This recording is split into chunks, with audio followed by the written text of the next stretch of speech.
Going to get straight into Manchester United after another difficult week for André Onana. Now, he has been left out of the squad for today's game at Newcastle following his two mistakes against Lyon in midweek. We understand that Rúben Amorim wants him to have a period of rest and clear his head after a tough time both on and off the pitch. Right decision, Darren? I can't make up my mind. I mean, listen, every Man United fan who saw Thursday's game will look at him and say absolutely the right decision.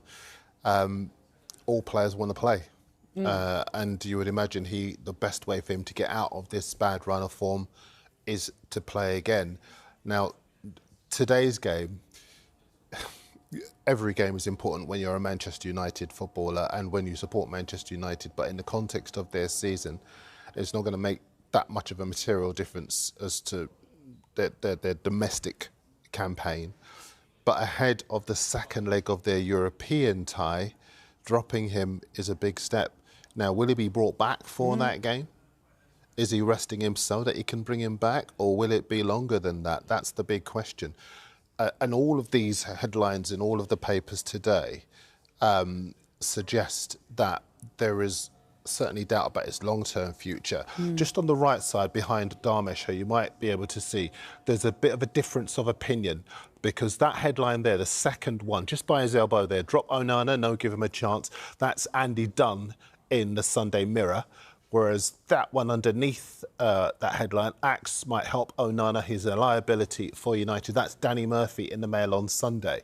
So there is a split of opinion in the Sunday papers, even though there is unanimity on social media from fans who've seen him play. To be fair, a lot of fans with that emotional investment in United and their results, whereas these two are quite objective opinions from the outside. Whatever happens, though, it's adding scrutiny to a position where Manchester United really don't want there to be any scrutiny, because now he's dropped for today's game. What happens on Thursday? Does he come back in? How much pressure is now on Altay Bayındır? If he has a really good game or a bad game or an indifferent game, what happens on Thursday? All eyes will suddenly be on the goalkeeping position ahead of this game. The second thing you said is key. If Bayındır comes in and has a bad game, what then? Exactly. Does he just come back in? I suppose the noises we're hearing is he could easily come back in for Thursday's game. So they're actually making that known almost that, you know, Onana has been dropped, but it's for a couple of reasons, as you mentioned before, it's for performances on the pitch, but some issues off the pitch as well.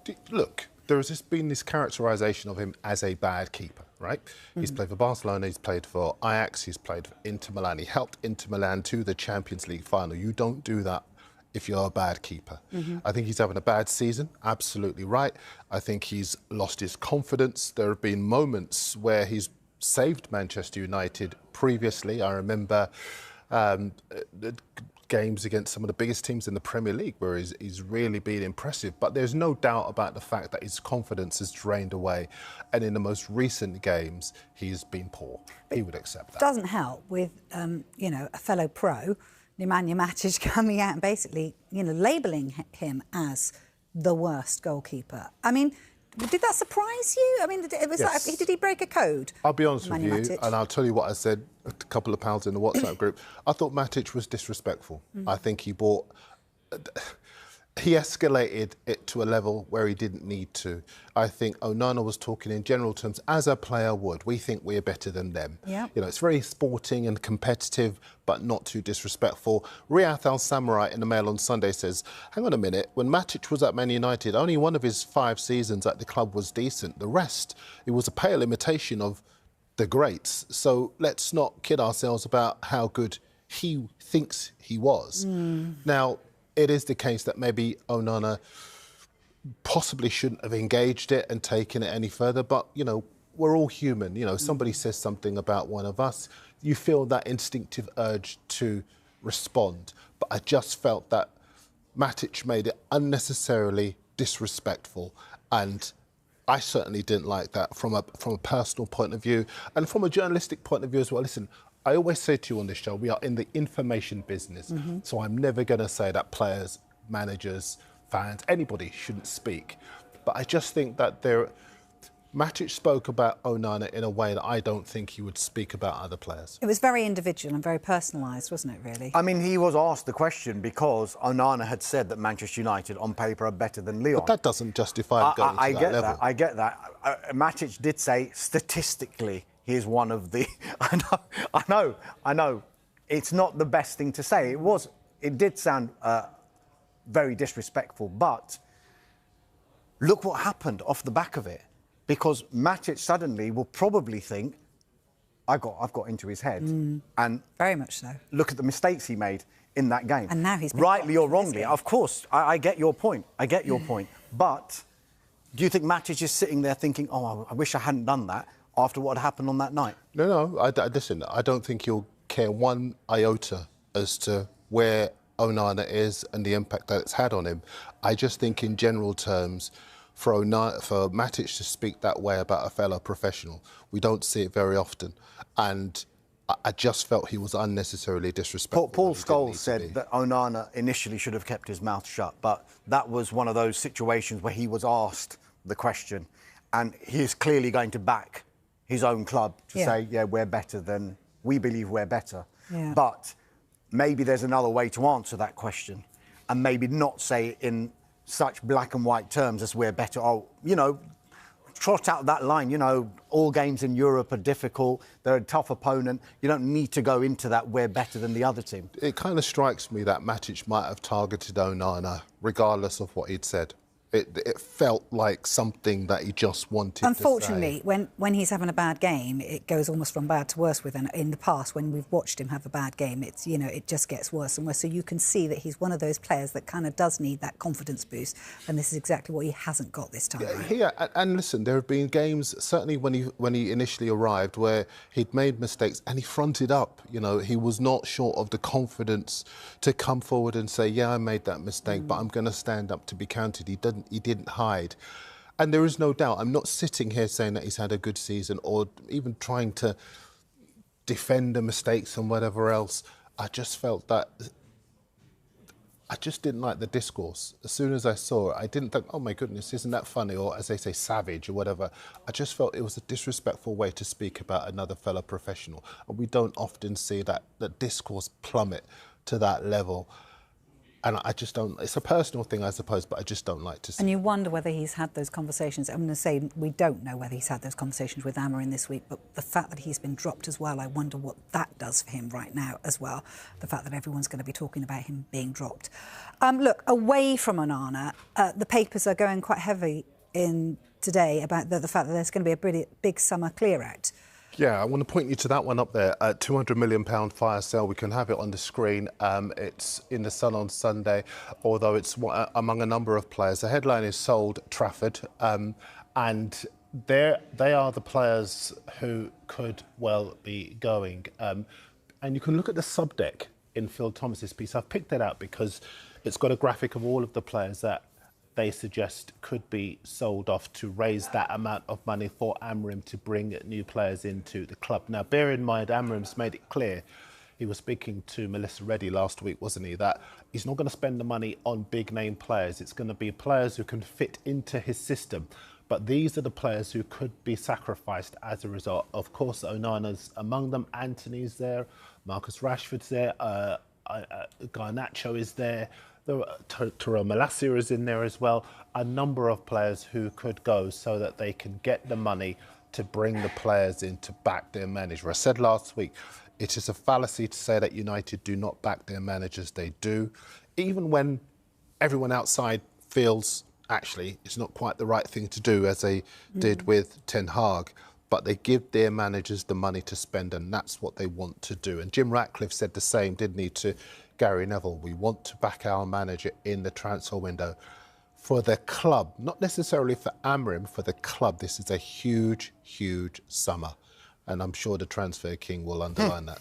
Well, you know the club very well. You know, in terms of that lineup there, did you see anyone missing there that you thought should be on that list? No, that looks about right. But okay, you've also got to ask yourself the question, how much money are those players going to generate? Because if it's becoming public knowledge that these are the players that they're willing to let go, suddenly your bargaining position isn't the greatest.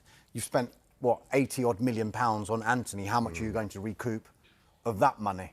André Onana, 50-odd million, how much can you recoup of that money? I'm sure that just going back to Onana, that probably wasn't one of the big priority positions that United were thinking about in the summer. Right, we need to get a striker, we need to get a midfielder, a couple of fullbacks that can play in this system. Now this issue has reared its head. Suddenly they're like, do we need a new goalkeeper? And how much is that going to cost Manchester United? So I get that they're going... We know about Manchester United's financial issues at the moment. So then they are clearly going to need to generate a hell of a lot of money for Rúben Amorim to be able to mould that squad in the guise that he would want to do it. Now, I know he said from the start he didn't want to come in mid-season. I think it might have helped him in hindsight when he gets to the summer that he did come in mid-season because, number one, the expectation level has gone down a little bit because there hasn't been this manager bounce that you usually get, but there is still a full backing, particularly from the fan base, for Rúben Amorim because they realise he is almost the victim of everything that has happened before he arrived. He's got this mishmash of a squad. He is trying to change the culture at United and change the formation that he wants to play at United as well. And I know he's become under a lot of criticism when people say, well, why can't he adapt? Why should he adapt? Why should he adapt his formation? Because if you're employing a manager who's been successful by playing 3 at the back and then saying, well, why doesn't he play 4 at the back? Because those are the players he's got, shouldn't have employed him then. But then shouldn't he have a second way to play? Martin Samuel said this a few times in his column. If he's that good a manager, why doesn't he have a second way to play? OK, so if it was going a bit wrong, for example, for Pep or Arne Slot, and they have played their entire careers in a certain formation, do you think they change formation? But have they? But that's what I'm saying. Pep Guardiola has evolved. Yeah, you know, but so there's that's evolving, what you do, right? but there's changing formation. So we're talking about them Manchester United playing a back 4 to going to a back 3. Well, that's how he plays. I agree with you, but then on the flip side, I remember the Forest game where Liverpool were behind, and Arne Slot switched to a back 3 because he realised that he was being completely overrun, and he showed that adaptability to be able to address being overrun. The difference is that they're coming from a position of strength, Liverpool and Manchester City, because they've had this success. They've got a fantastic squad. We're talking about Liverpool, you're saying 6 players. No, maybe they'll bring in 2 or 3 players. Yes. And maybe those 2 or 3 players will come in to strengthen the bench, to increase competition to the people in the first team. United, we're talking about 5 or 6 players, not to go in the squad. They need to go straight in the first team. Yeah. And they need to be players that Rúben Amorim's going to have to work with and going to fit into the formation that he wants to play. He almost needs them to have already played in the way that he wants them to play before they come into the club. And that's why I was saying this is going to be a huge summer for United, because if they get it wrong, they could drift even further away from what is turning out to be a restructured top 6. Actually, it's a top 7. There's a terrific piece by James Sharp in the Mail on Sunday saying that the middle order of the Premier League is stronger than ever. And now, if you think about the fact that there are 5 points separating, what's it, 5 or 6 teams who are competing for 2 places, 3 places, maybe Forest are weakening a little bit. We're going to talk about them in a second. I think that is going to be tougher than ever if Man United don't get it right this season. They have to hit the bullseye on every single transfer. They're not like these other clubs now. Say, for example, Liverpool go into the transfer window, or Manchester City go into the transfer window, even Arsenal go into the transfer window, and they each buy 3 or 4 players, for example. If one of them doesn't work out, fine, they can cope. United cannot afford any of their players not to work out. They have to hit the bullseye with every single transfer that they do now. And if they do, they can challenge for top 4 again, surely. That's a big if. Well, that's the plan. I mean, I don't think if Manchester United, it's not about top 4. They want to be challenging for titles, but small steps, clearly. Yeah. But, yeah, first and foremost, yes. Who knows? The Europa League, it could still turn into a successful season for Manchester United. It could. In a dramatic turn of events, André Onana has been left out of Manchester United's matchday squad for their crucial upcoming fixture against Newcastle United. This bombshell decision, confirmed just hours before kick-off, has sent shockwaves through the football world and raises serious questions about the goalkeeper's future at Old Trafford. This move comes in the aftermath of Onana's disastrous performance against Lyon in the Europa League, where two high-profile errors cost United a vital win. Manager Rúben Amorim was visibly furious post-match and made headlines with his scathing comment, "I want him out of my team." Now, with Onana excluded from the squad entirely, it seems Amorim is following through with that stance. While no official reason has been given for Onana's exclusion, many believe it's a clear message from Amorim to the rest of the squad: performance and accountability matter. Amorim, known for his no-nonsense management style, is reportedly determined to shake up a United team that has often lacked consistency and resilience this season. Leaving out a high-profile signing like Onana especially for such a critical match could be seen as a power move to reassert control in the dressing room and show that no player is above criticism. For André Onana, this omission could be the beginning of the end of his Manchester United career. After joining the club last summer to replace long-serving David De Gea, Onana has struggled to find consistent form. Despite moments of brilliance, his tenure has been marked by high-profile errors, particularly in big games. If Amorim has truly lost faith in him, the Cameroonian international may find himself looking for a new club come the next transfer window. United could be forced to act quickly to identify a reliable replacement, with names like Diogo Costa, David Raya, and even Dean Henderson being linked as potential successors. Onana's omission doesn't just affect him, it sends a message to the entire squad. Underperforming stars may now feel the pressure, knowing that even a marquee signing can be dropped. This decision could be the spark that motivates better performances, or it could risk fracturing the team's morale if not managed properly. Backup goalkeeper Altay Bayındır is expected to start in Onana's absence, giving him a rare opportunity to stake his claim for the number 1 shirt. If Bayındır impresses, Onana's path back into the starting 11 may be even more complicated. With a pivotal fixture against Newcastle and a congested schedule ahead, United can't afford any more slip-ups. Amorim's decision to drop Onana could either galvanize the squad or deepen the crisis.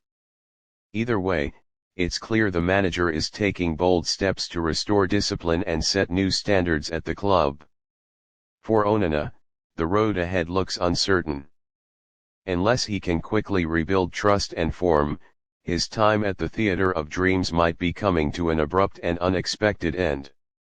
Stay tuned because the saga is far from over.